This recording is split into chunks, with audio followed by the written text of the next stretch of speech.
Welcome everyone to my first impressions of U-Boat. Now this is going to be kind of a little bit of a different type of video, mainly because I wasn't able to play the game fully. I started to stream the game and started adding my first impressions and a couple things that just, I was just wowed by the graphics, and learning curve was within 10-15 minutes. It was incredible. The graphics really blew me away. And right when I was just getting so immersed and just so wowed into the game, it crashed. And then I relaunched it, and then it crashed again. And then I relaunched it, and then it crashed, and it crashed, and it crashed. A couple more times, then it crashed. So within about 40-50 minutes of gameplay, it literally crashed probably like 5-6 times. Now, I kind of reached out to the historical gamer who actually mentions to me that he's running an NVIDIA card, and he has 5 hours of gameplay in the actual game without a single crash. So I'm attributing all these crashes to either the AMD card. It could also be that I'm actually running a demo version of the game. I'm not running the actual full game, so that could be also a third thing. But I wanted to give you guys my first impressions of just the things that I've noticed in my small amount of playing the game. So the first thing that I've noticed, even before starting the game, is the graphics of the game, which take a heavy toll on your computer, right? I'm running a 560 graphics card on my iMac, and I'm able to play Battlestar Galactica Deadlock, Imperator Rome, Battlefield 1. I'm able to play these games at a really great frame rate. I'm able to play Battlefield 1 at high frame rate on high graphics, and it comes out really beautiful without any stuttering or anything.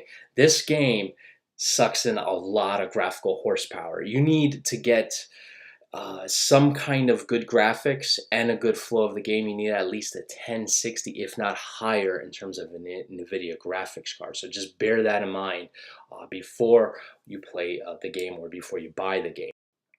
A couple other things that I've noticed is, I want to mention this because I was kind of shocked that the game actually retails for $30. Now, it is early access, so it is lower cost when it's early access, but this game, for $30, honestly, I think this is a bit of a steal. Even though it's in early access and it has bugs, this and that, I'm kind of shocked at the price of this game and what it can do for that price. The graphics in this game are absolutely gorgeous. You can actually see the textures in the metal, imperfections in the metal on the hull of the ship. You have incredible detail of the characters of your crewmates on the sub, and it's just the waves that are hitting your ship. It's just graphically, it's just probably one of the best visually looking games that I've ever seen. I would have to say it's Battlefield 1 quality graphics. There are very few games that kind of go up to those graphic levels. This is that game. So I was really shocked by that. Now, in terms of gameplay, I was really shocked at what you can do in this game.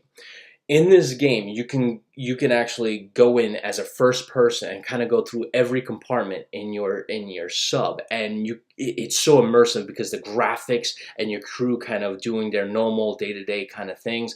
It's just really remarkable, just the level of detail and what you can do. It kind of reminds me of like Fallout, which is really wow. I mean, that they're able to incorporate that kind of feeling that I got from Fallout. And then they take that and they mix that with like Silent Hunter in terms of you actually being able to go and control your sub in numerous aspects. So I thought that was really amazing. And then on top of that, you have a campaign layer layered right on top of the graphical game. So literally, you can go from the strategic map all the way down to a view of your submarine and kind of just zoom in and out seamlessly. And it's absolutely insane. So I was really shocked by that. Other things that I wanted to mention is it's very easy to actually pick up this game. I picked it up within 10-15 minutes. I did not do the tutorial. I literally just got right into the game and kind of figured it out within like 10-15 minutes. So that was really cool. I do really appreciate that from the developers, putting in that kind of work to make sure that you can just literally just go in the game and, pick it up right away.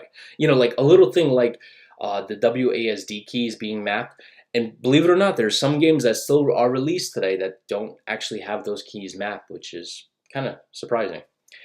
Other things that I've noticed is there's a lot of things you can do. You can customize individual characters in your game. You can actually pick up individual crew members and actually customize their appearances. So it's like those little things really, add a lot to it. The last thing I want to kind of mention is that I really love the fact that you can kind of manipulate all the controls. Like it's like little things like I can literally set my sub to go to full speed or to half speed or switch over to electric engines or to diesel engines. Those little things, and also going into so much detail. I got to also mention this as another pro that you can add, that there's so much statistical detail on terms of like your radar visibility, your actual visibility, just so much detail into this game on how you can avoid detection, and the air supply in your sub, and the compressed air supply and the electric motors. All this stuff is just, oh, man, it's just incredible. So honestly, guys, my first impressions of this game is out of this world. I mean, I am just literally, even right now, even though I can't play the game because I've tried repeatedly, the game just crashes probably within 10-15 minutes, even though I reduced the graphics down to pretty much like medium to low.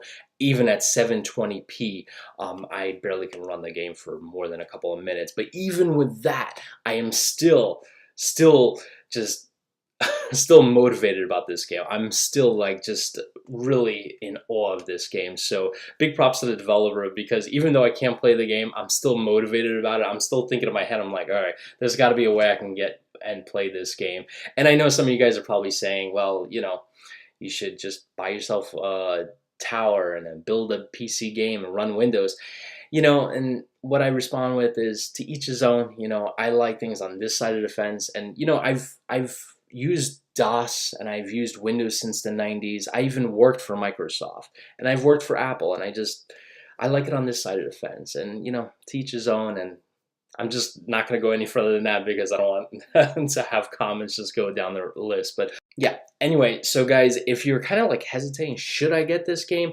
I would highly recommend it. The game is just full of positive reviews. So yeah, for 30 bucks, pick this game up if you're looking for an incredible submarine simulator. I have not seen a submarine simulator this good since Silent Hunter. And wow.